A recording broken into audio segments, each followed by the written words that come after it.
एक शादी का होते हो देव शादी, जिसमें शंकर भगवान माता पार्वती की शादी हो, वो सच शादी है। जिसमें के सुंदर वाहन विष्णु पंच पर सहित पीला चावल टिकी दूल्हा दुल्हन सुंदर आदर सदार से विदा कर ही है नहीं, वो देव शादी का वो जिंदगी में जो है इस प्रकार से टिकी वो में जिसमें शंकर माता पार्वती हो, ऐसे शादी करना चाहिए नहीं।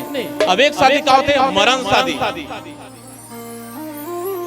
जब शादी होवे सुंदर भावर की नारी साथ तेल हल्दी चढ़ाई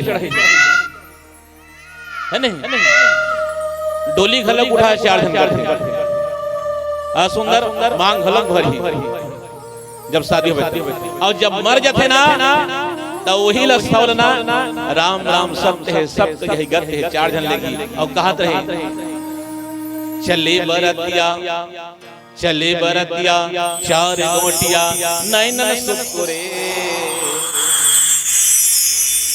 अनेक के 4 जन अगर बेटा मन को हो रही अवधान राम राम सत्य है सत्य यही गत है कहत रहे है नहीं, हम घोले बराती जाते। अब जब यही चीजा जगह जब वो जगह वो 7 फेरा लगाते और 7 फेरा लगा के चीजा जलाते, बहुत स्मरण शादी। मैं हाँ मंच के माध्यम से कहता हूँ देव शादी सुंदर करना चाहिए, रीति रिवाज के साथ शादी करना चाहिए है नहीं। और जेकर खातिर जो है यह राक्षस शादी हो विद्युत जीवा और